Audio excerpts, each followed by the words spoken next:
We are PBS.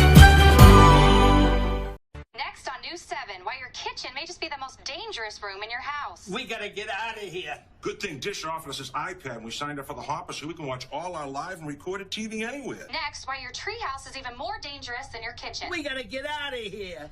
Good thing Dish offered us this iPad and we signed up for the Hopper so we can watch all our live and recorded TV anywhere. Think you're safe under a queen-size bed in the guest room? Well, you're dead wrong. Only Dish offers an iPad with the Hopper, so you can watch all your live and recorded TV.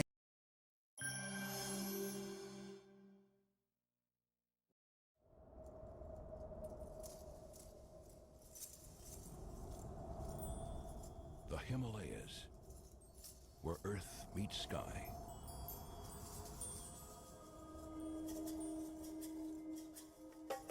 Prowling this broken landscape is one of the most rarely seen creatures on Earth. The snow leopard. So elusive, only a few are privileged to catch a fleeting glimpse.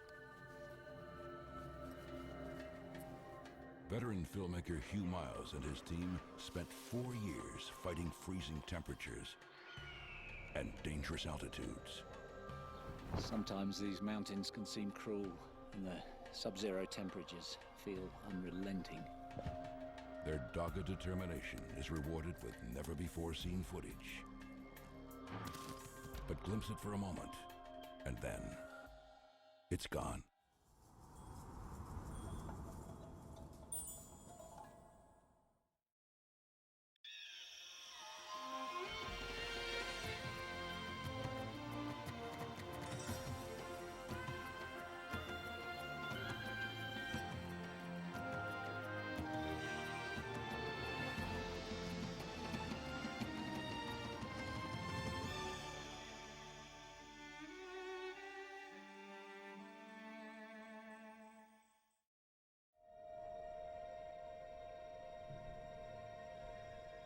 Some parts of our planet are so brutal that any creature surviving in them achieves almost mythical status. And when a creature thrives in these conditions, it becomes legendary. One such creature lives here, in the world's greatest mountain range. The highest, the most hostile, the Himalayas. Towering above India's northern borders, these unforgiving peaks are its hunting grounds. The creature is a beautiful big cat. Merely to see one is a dream, but to film one, nearly impossible. It's a wildlife filmmaker's holy grail.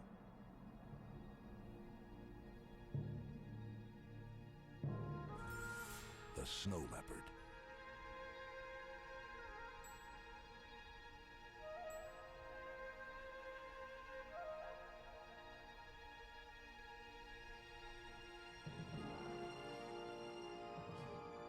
This is the story of two remarkable men who dared to think the impossible. They believed they could find and film the snow leopard up close and personal. It would take the team 4 years to conquer this Everest of the natural world. Like many mountain adventures, it was a quest that was to end in both tragedy and triumph. But all that was to come as veteran filmmaker Hugh Miles and his team headed into the mountains on their first expedition. I've wanted to make a film about snow leopards for as long as I can remember.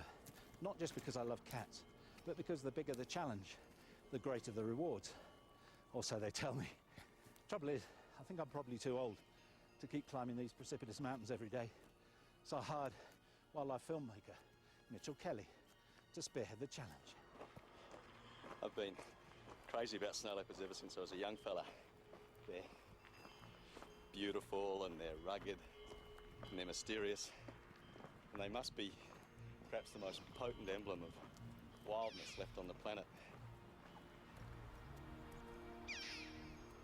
When you look at terrain like this, you realise why snow leopards are so difficult to film. But it'll be almost impossible to film them alone, so Up ahead is Numgill. He's the horseman, and he lives in the village just up valley. And he's an incredible animal spotter. We also have Cheetah as the chief guide, and they've both seen snow leopards quite a few times. These local mountain people are incredible. They're tough, they're resourceful, and they have a great sense of humour. And no doubt they'll need all these qualities before we finish this film. But we need a special place as well as special people if we're to succeed. And we think we have that too. Snow leopard populations are fragmented, and they're thinly distributed throughout the remotest mountains of Central Asia, places like Russia, Mongolia, China and Tibet, right through the Himalaya, and as far west as Pakistan and Afghanistan, possibly over 2 million square miles. But a particularly good place is in the northern Indian state of Jammu and Kashmir, and we're in Ladakh's Hemis National Park, just here. We think this is a good place, not just because of the rugged terrain that the snow leopards use, but because the people who live here do see snow leopards from time to time. How many there are is a mystery which we hope to solve.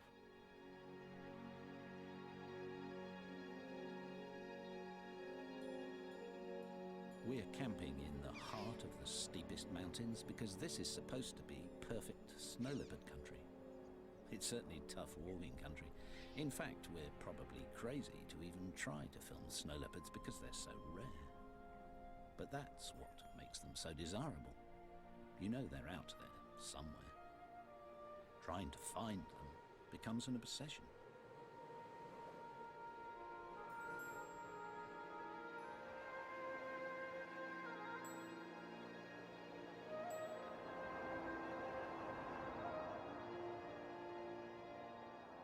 Fortunately, these ghost-like cats leave clues all over the mountains, and helping us understand them is old friend and local snow leopard expert Rinjin Wonchuk. He's a great observer and is already finding signs of the big cats not far from camp. Lovely fresh tracks, just a few hours old. Snow leopards like to keep in touch, so leave messages for each other, and we hope we can learn to read them too. Rinjin tells us that snow leopards need lots of space, so at frequent intervals they scrape up these piles of earth and sometimes pee on them to make sure other cats keep their distance. Surprise meetings might be dangerous, so they also post messages on overhanging rocks by spraying urine. It's strong stuff, so we can smell them too.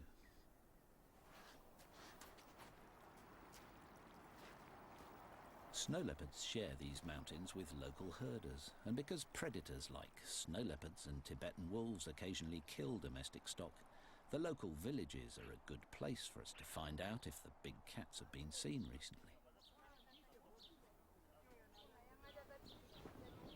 Much of this area of the Himalaya is blessed with the Buddhist faith, and as this culture reveres all life, predators are usually tolerated. Rinjin visits these villages regularly, and as our horseman Namgyal lives here, we'll always be on the local grapevine. Mind you, the villagers hardly ever see snow leopards, but they know that the cats do a lot of walking and have big territories, so finding them in this rugged terrain will be challenging. Snow leopards are only 6 to 7 feet long and really well camouflaged, and we don't even know how many there are living here. A handful at most.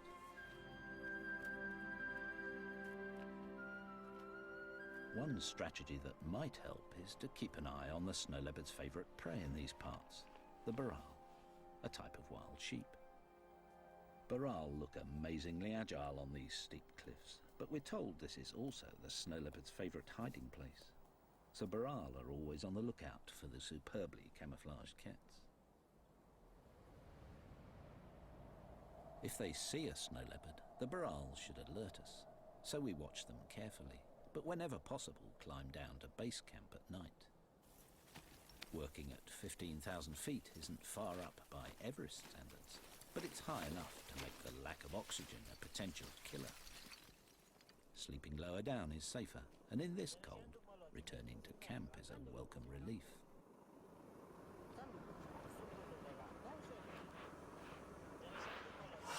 Tasty meals are supplied by our Ladaki team, giving us all a chance to discuss our strategy. Snow's good though. Good for tracking. Yeah. Be worth trying. Thanks, Sam. No, it's okay. Oh, gotta get out there. The team has a plan, but after just 3 weeks, the high altitude and freezing temperatures are taking their toll. Few have come this close to finding snow leopards before, and they're discovering why.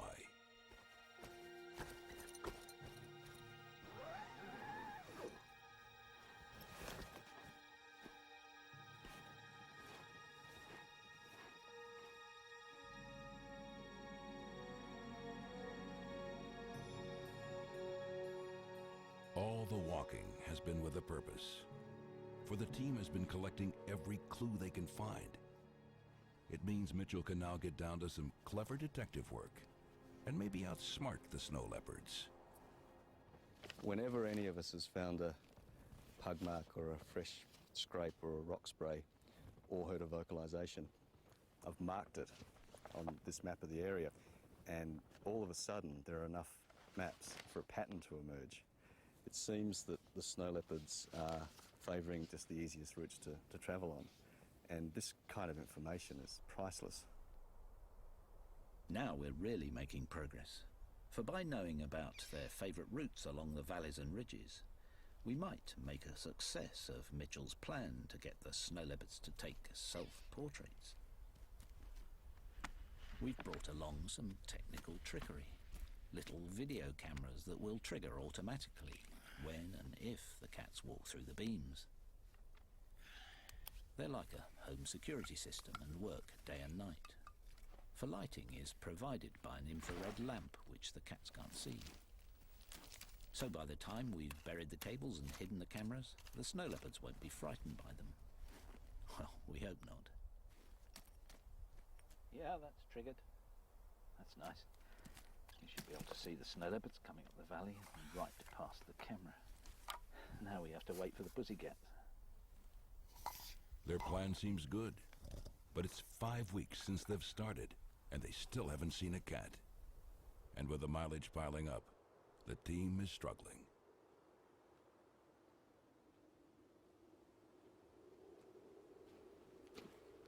We've all been walking for 13 consecutive days without exposing a single frame of film.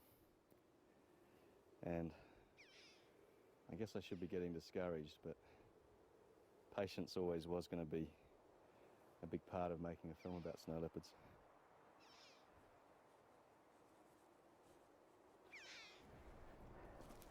At this altitude, there's only half as much oxygen available to your heart and lungs.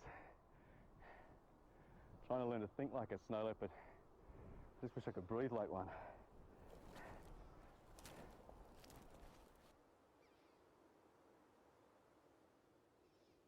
Knowing they're out there somewhere just makes the whole landscape almost vibrate with tension. The perverse thing is, I've probably been seen by snow leopards dozens of times, but their camouflage is so perfect and the distances are so great that the only real chance you've got of seeing one is if it moves. And with such a big area to scan, you just have to break it up in your mind. If it's cold, look on the sunny faces. If it's windy, look on the sheltered sides. If there are burrow grazing, look on the approaches above them.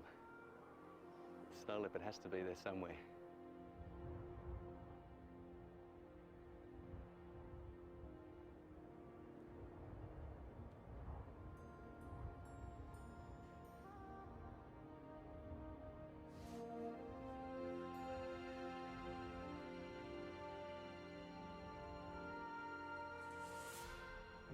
There it is. Snow leopard. That tiny speck on the side of the mountain. That's a wild snow leopard. What a beautiful cat. This makes all the hard work worth it. What a magical sight. It's the crucial breakthrough the expedition needed. Mitchell's first tantalizing sight of a snow leopard. Immediately, they want more. Something much closer. But have the remote cameras worked? Nice fresh pug marks. And a fresh scrape. We've had so many false hopes when cats have come past and the technology's let us down, like flat batteries and digital breakup due to the cold. It's got frustrating, but rewind the tape and see whether we got lucky this time. The problem with remote cameras is that they're non-selective.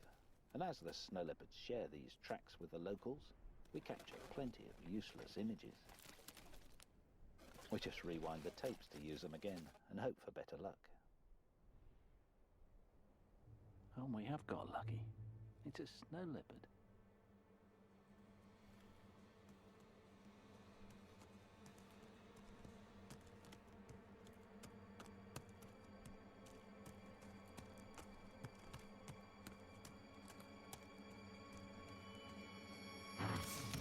It's the yak from the village. Just a bit too big to eat. Now, what else have we got? Oh, a cat by the rock. Oh, the camera's screwed up, damn it. Ah! Wonderful. First close-up views of a snow leopard. Just going to have another look at that. This is such good news. Because now we know the system works, we might be able to identify individuals, learn how often they pass by, and even get some idea how many snow leopards live here. What a beautiful cat. He's got a little twist in his tail. Did you notice that? That might help us to identify this one if we see it again in the next few weeks. Great. See if we can get another one. Rinchin suspects that this flat rock is an important snow leopard signpost, and after a few days, we get our first hit, a chuck or partridge. And a couple of days later, this magnificent cat. And for the first time ever, a snow leopard is recorded visiting and refreshing a rock scent. This is magical. It's becoming clear that this smelling and face rubbing allows each snow leopard to know who went past and how long ago. And spraying their own urine under the rock is a calling card, enabling them to keep in touch. The scent's pungent and long-lasting. We move the camera around, and 4 days later, another snow leopard visits the rock. We're discovering that each cat comes by about every 3 to 10 days. There's so little to eat here that they have to share home ranges, but meeting could be dangerous. So these rock sprays help to keep them apart.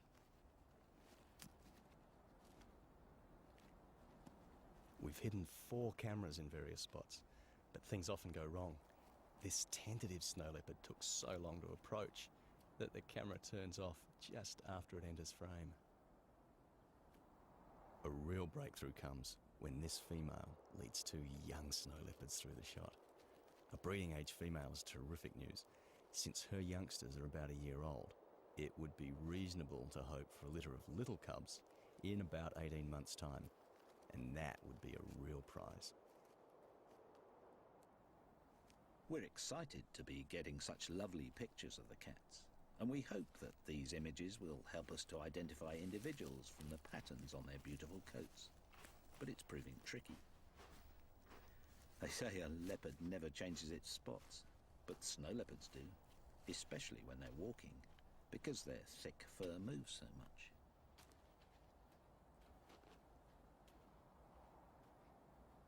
The snow leopard's coat pattern is so complex that I'm trying to sort out who's who by sketching some of the cats that I've filmed by playing back the footage on this little monitor here. Some of them are fairly easy to tell apart. This one, for instance, this very dark-faced snow leopard, who I think is a female, is very distinctive. So I think if we see her again She should be reasonably easy to identify. And this might be the same cat, but these distance shots are too far for identification of individuals. Experience is showing us that we can safely creep the cameras in closer to the snow leopards without disturbing them. By rewinding the image, we can determine where to move in for more detail.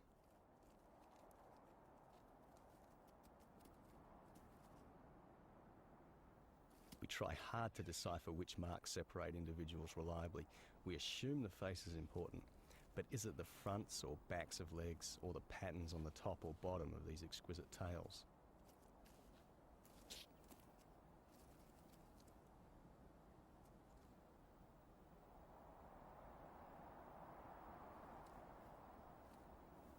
We begin to see this guy quite often, a male because of his bulk and his wide head.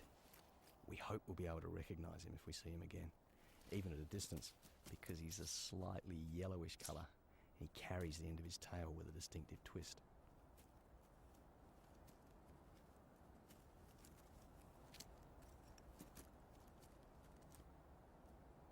It's great the technology works and the pictures are lovely, but we really need IDs if we're to follow the cats and film more intimate behaviour. We could do with some help. And we have the perfect person in Rodney Jackson, director of the Snow Leopard Conservancy and one of the world's leading experts on this elusive cat.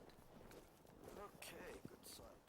With the help of our friend Rinchin, he's now attempting to census all the cats in our corner of Ladakh's Hemis National Park. Rodney hopes individual snow leopards can be identified from still photographs of their lovely coat patterns. We have only 4 cameras. Rodney has 30, but it'll still take months to accumulate enough pictures. Okay, Renton, let's try. So we'll have to be patient. Did that work? Great, really nice.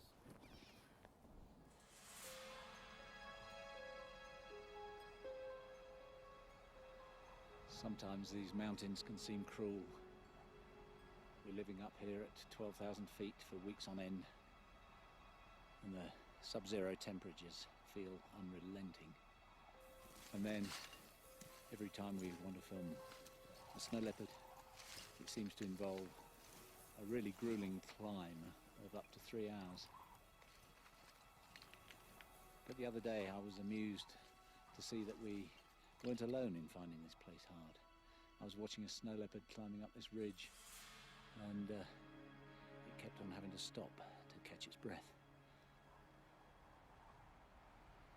We know we'll need a lot of luck if we're to achieve one of our main aims, to film snow leopards hunting. So we're keen to keep tabs on this cat. But snow is a problem. It's dangerous for us to follow the cat on slippery slopes. And difficult for the snow leopard too, because its camouflage doesn't work so well when it's walking over snow. In this toughest of lands where prey is so scarce, a snow leopard can do without handicaps, and moving around on ice-covered mountains when you can't see your footing is treacherous, even for a snow leopard.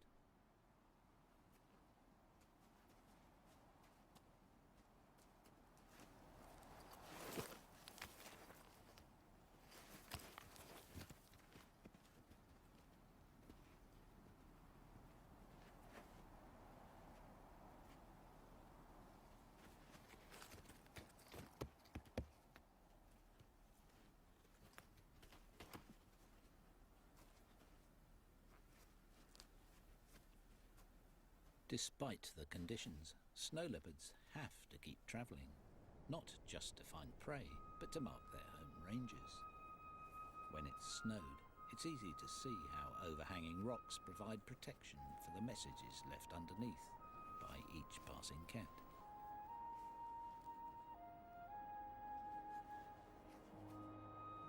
Defending their space like this is always important, because there's not enough food to share. But the hazards of winter also bring opportunity.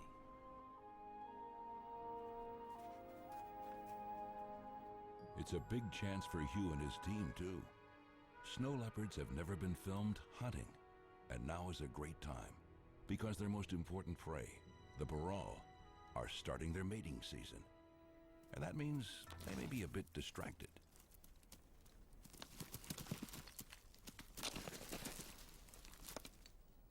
Most of the time the burrell are super vigilant, but when they're rutting like this, the burrell lose a lot of their caution. And if I was a snow leopard, I'd be watching the burrell rut very carefully. Males have to find out which females are coming into estrus and then make sure that they're the ones that corner the female in order to mate. But that also means chasing off competing males. On such steep cliffs, there's a constant danger of injury or death, and of course a chance for a hungry snow leopard.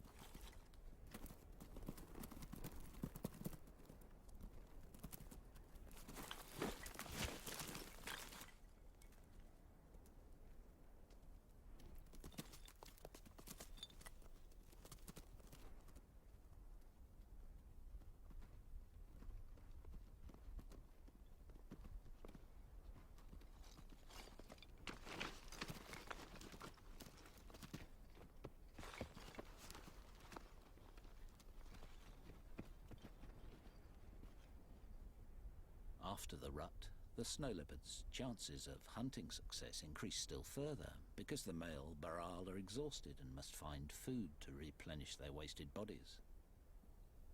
The snow leopards keep a close eye on them, but must still mark their home ranges to protect their space.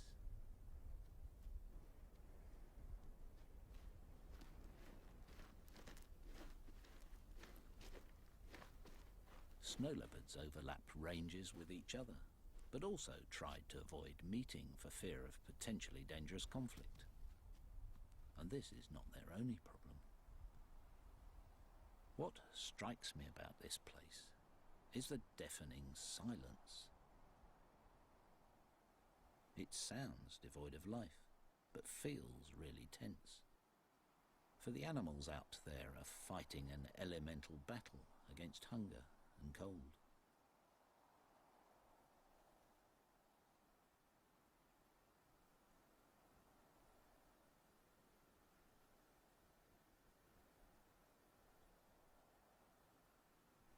When it's so quiet, it must be tough for a snow leopard to stalk a burrell. The cliffs are so steep that one carelessly placed paw could dislodge a rock and alert his prey.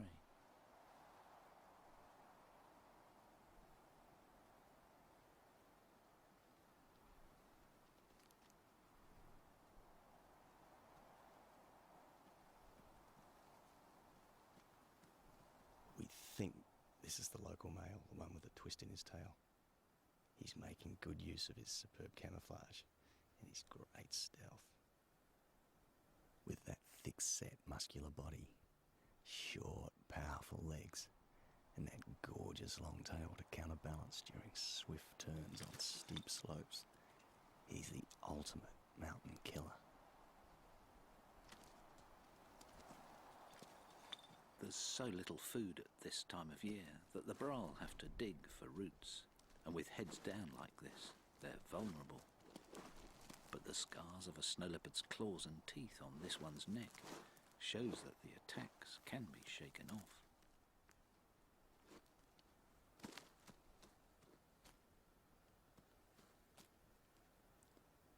Snow leopards have been known to kill prey 3 times their own weight. This male weighs about 100 pounds, and to aid acceleration, he'll most likely attack from above, but only if he can get close enough to the burrell.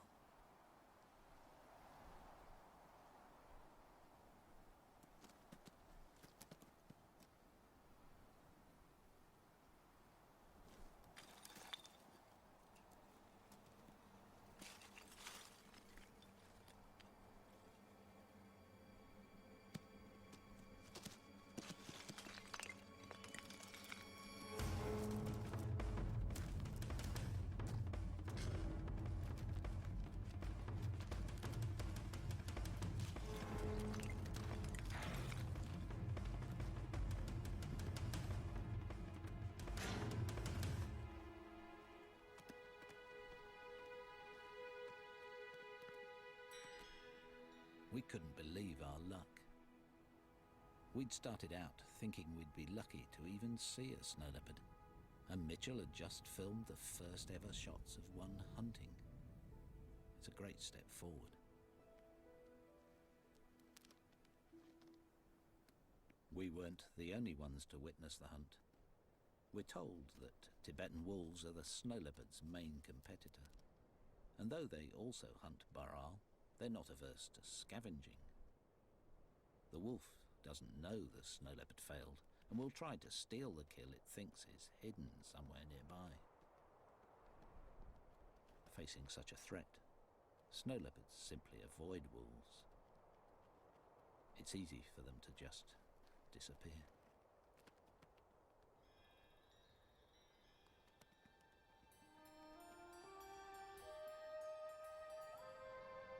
Winters here are long and hard.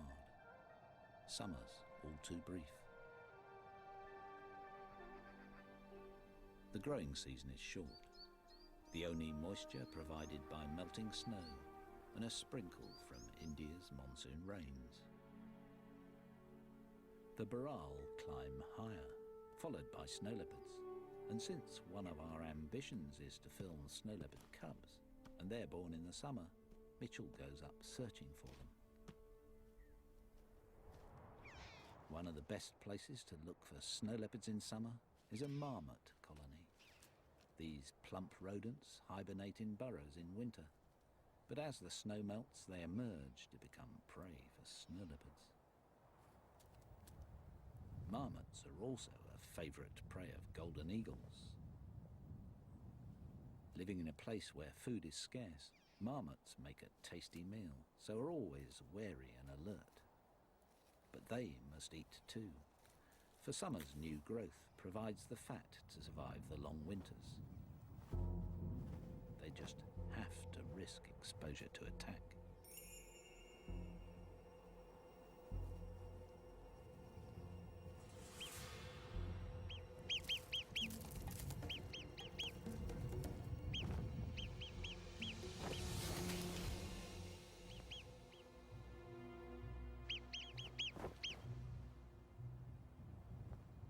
Nice to see a bit of action, but despite weeks of effort, we fail to see a snow leopard. All is not lost, however. The burrell have given birth, and for a few weeks at least, youngsters are likely to be on the snow leopard's menu. Mothers must feed hard so they can nurse their offspring while keeping an eye out for hungry snow leopards. And though all seems tranquil, the discovery of fresh snow leopard scent sends the burrell into panic.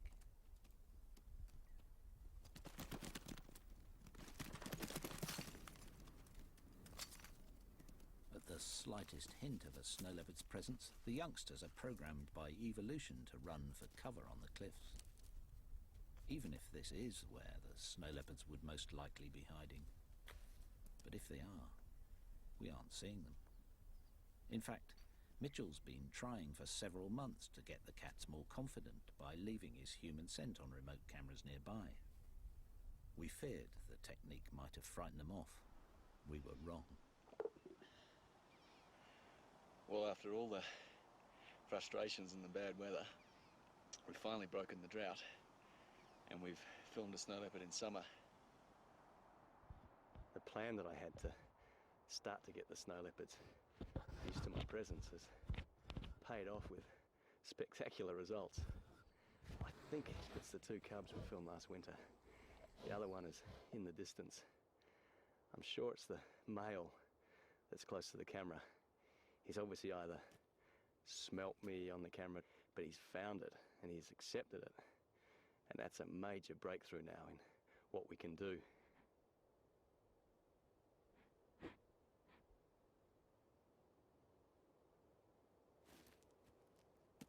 This young male's a magnificent young snow leopard.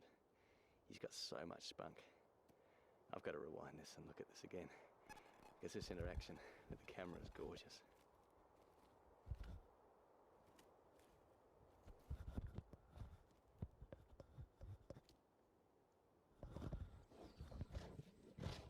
What I love about this footage is the juxtaposition You've got a snow leopard, which is about as wild as you can be and still be on planet Earth, batting around the very latest in surveillance technology, like it was just an old dead hare. It's just wonderful.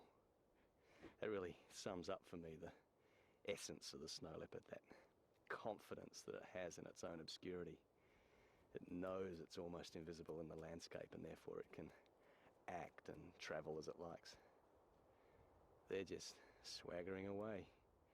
They're wonderful, wonderful young leopards.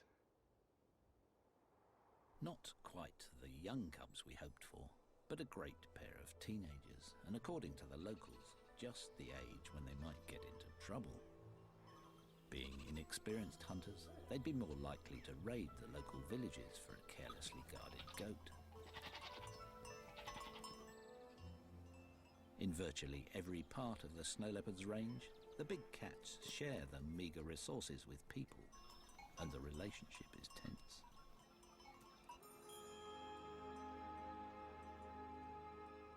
Snow leopards do occasionally kill domestic stock, and life is tough enough for these mountain people without losing their valuable animals, so they sometimes kill the big cats.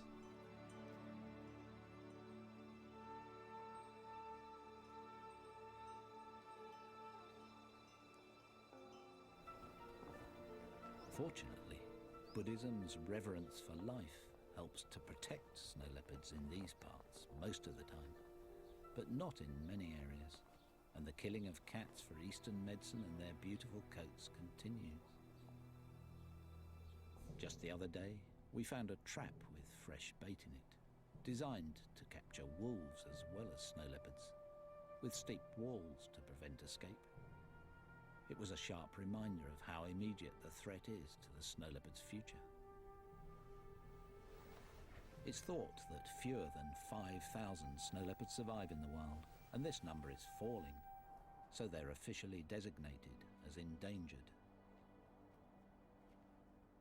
If herders lose valuable animals to snow leopards, they'll only be conserved if people are tolerant. So much of Rodney and Rinchin's work involves building local support, and Rinchin visits remote villages all over Ladakh.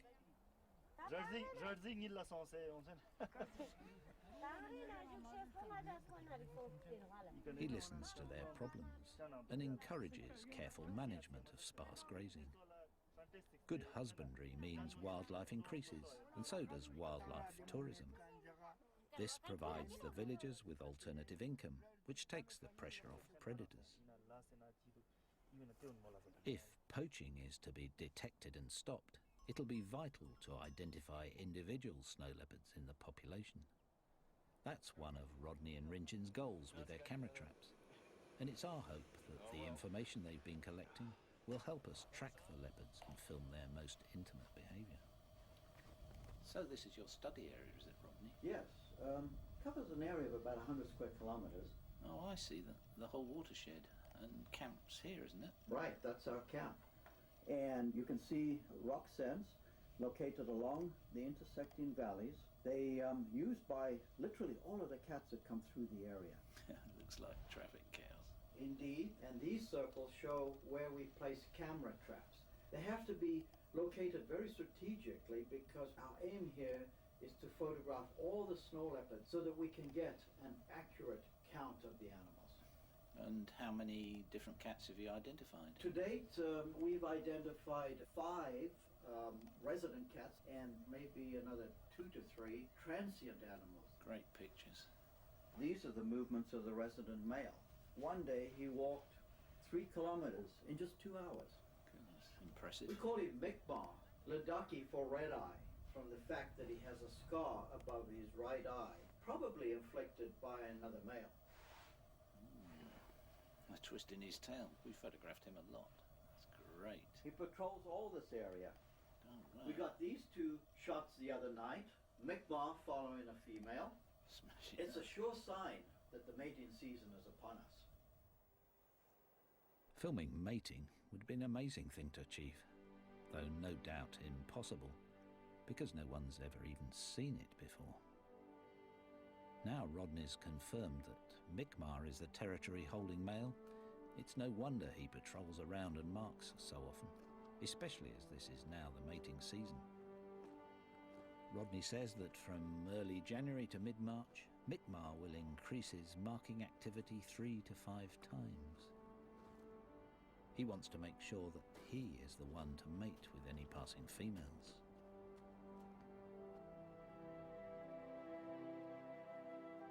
Spray rocks now take on a whole new significance. This is our local female called Dolma, and if she's coming into breeding condition, she'll want Mi'kmaq to know about it. Dolma's urine carries the vital information. Her normal message of keep away has now become you're welcome to approach. And next day, Mi'kmaq is on her trail. Snow leopards are normally 3 days to a week's walk away from each other.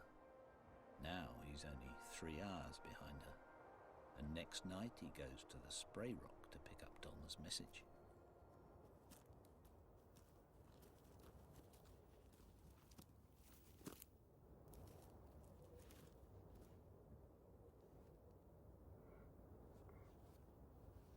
Her perfume has really impressed him. He's making quite a meal of it. His open mouth and flared nostrils allow him to read her message more clearly.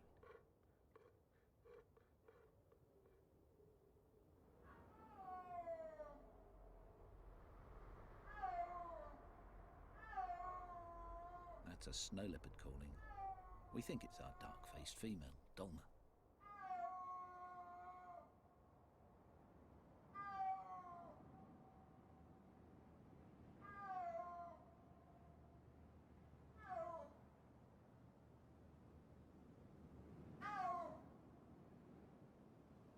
She's been calling from that ridgetop since before dawn. This is the only time of year adult snow leopards call to each other. For the rest of the year, all the scrapes and sprays are saying, stay away from me. And now all of a sudden it's, here I am, come and join me. She's chosen a brilliant spot, these cliffs, to bounce the sound off. And these 3 valleys to the north, the south, and one behind me, funnel the sound further. Clever girl. She's using the very shape of the mountains themselves to overcome their scale.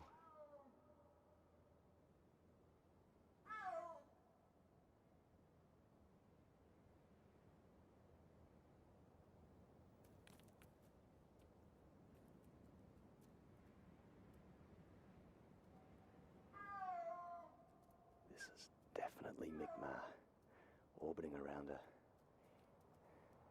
If they're like other big cats, they may call like this for hours, just coming together and wandering apart.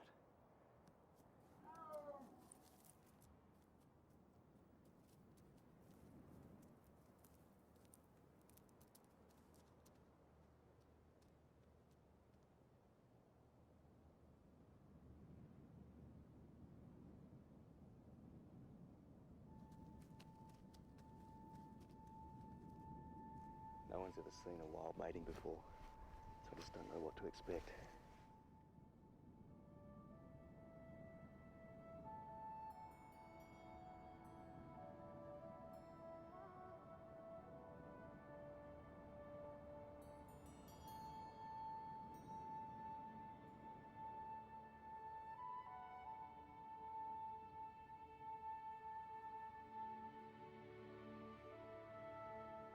I'm surprised by how gentle this is.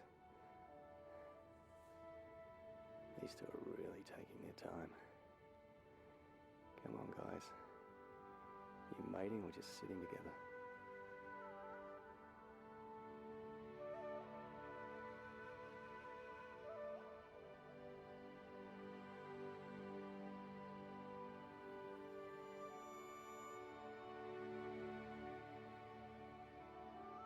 Now that's definitely mating.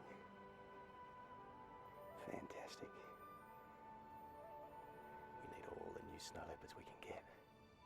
It's pretty amazing to film something that hasn't even been seen before. Difficult to believe, really. But but can we find the resulting cubs? After this success, Mitchell is feeling more confident. For the first time since starting, I finally feel like we're starting to get somewhere in trying to think like the snow leopards and trying to use the terrain like they would.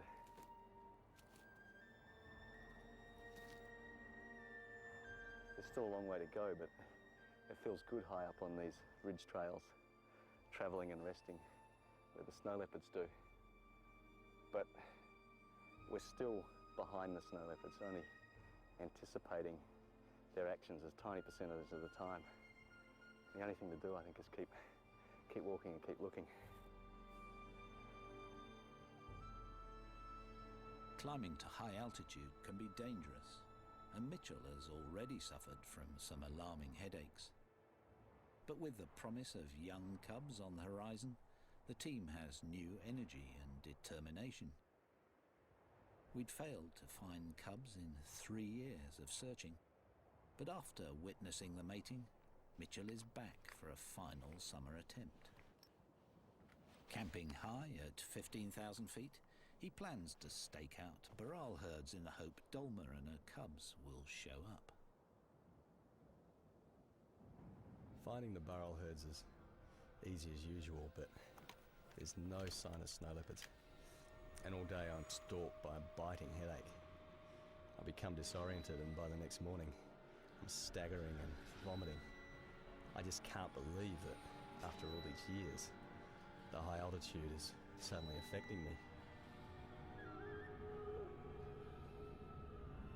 By the next day I can't even stand and I'm coughing up froth. I hallucinate and twice lose consciousness as Numgill brings me down to base camp on the back of his yak.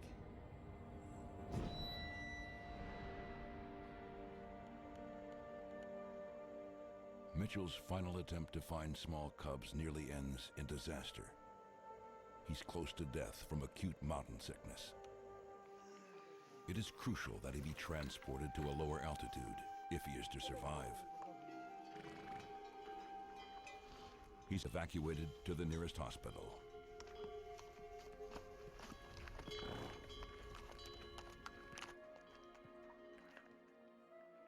Mitchell has shot so much remarkable film that his departure is a big loss. But we're still hoping to find Mi'kmaq and Dolmar's little cubs and film a cat on a kill. So we start our 4th winter in the mountains with clear goals.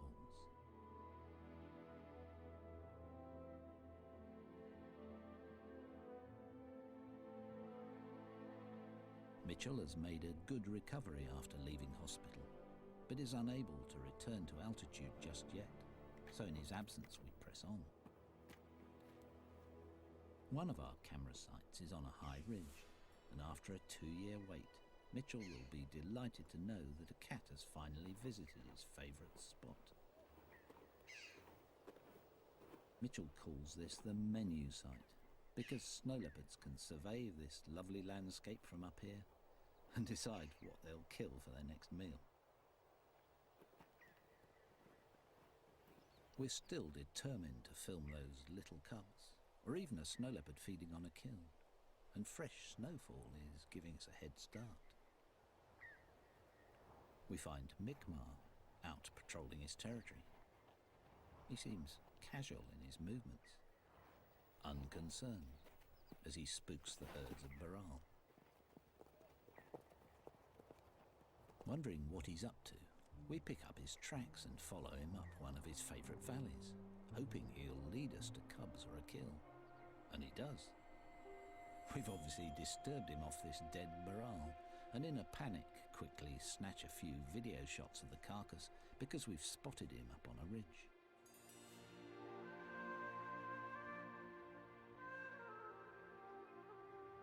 Hopefully he'll return to the kill, so we set up a hide and wait all night.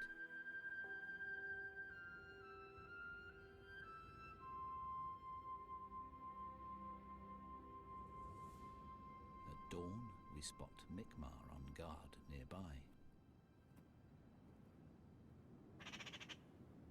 He seems too fat to bother chasing scavengers away, so a fox takes its chance to snatch a few morsels, burying them to create a larder for the hard times ahead.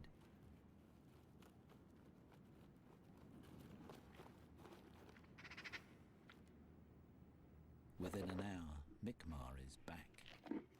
The life of a top predator is one of feast or famine. This is a feast.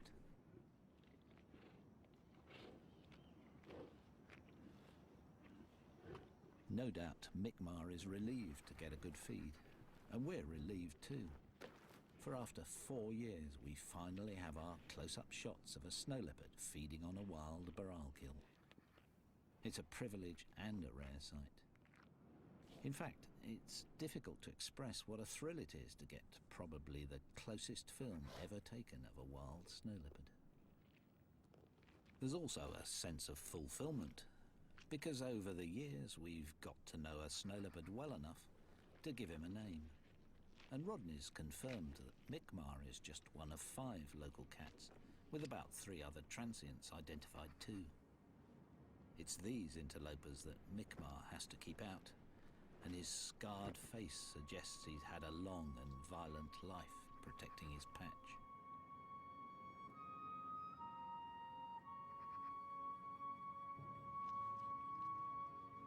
After analysing all our video images, we've discovered that when we first started filming 4 years ago, our first close shots were of this cat.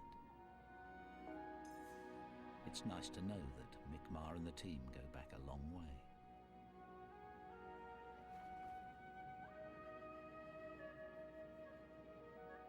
After an hour's feed, Mi'kmaq seems to be leaving. Possibly a happy cat. Certainly a fat cat. But he can't resist a final accusing look at our lens. Reluctantly, we have to leave too. We're relieved of our obsession only because our time has run out. And we've failed to find Mi'kmaq and Dolma's little cubs. But while removing our remote cameras, we find the tracks of a mum with a cub. We leave the cameras out, hoping we'll finally get lucky. And after a couple of days, we film what looks like Dolma. But the camera timer that limits the length of shot lets us down, and we don't see a cub. We think our last chance is gone. But next day, Mum comes into shot again, followed by a long pause.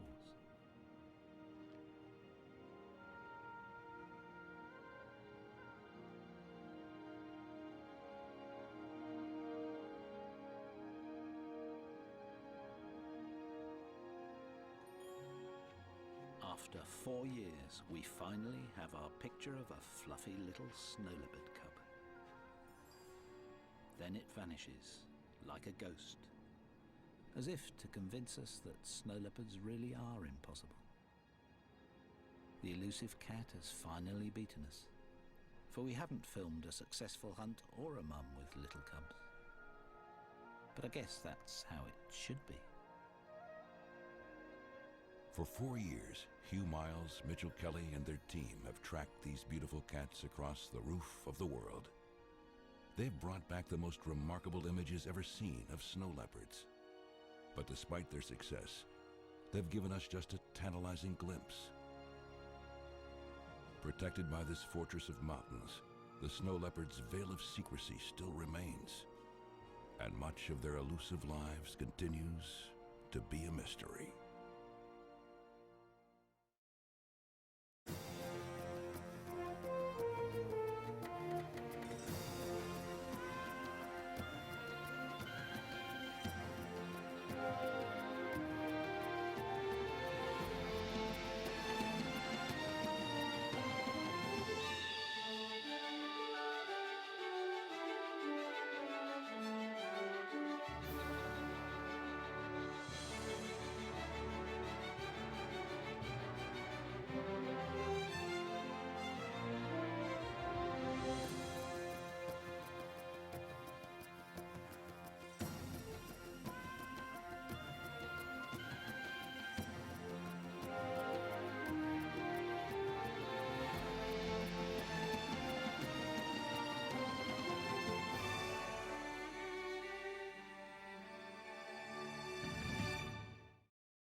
Next on News 7, why your kitchen may just be the most dangerous room in your house. We gotta get out of here. Good thing Dish offered us this iPad and we signed up for the Hopper so we can watch all our live and recorded TV anywhere. Next, why your treehouse is even more dangerous than your kitchen. We gotta get out of here.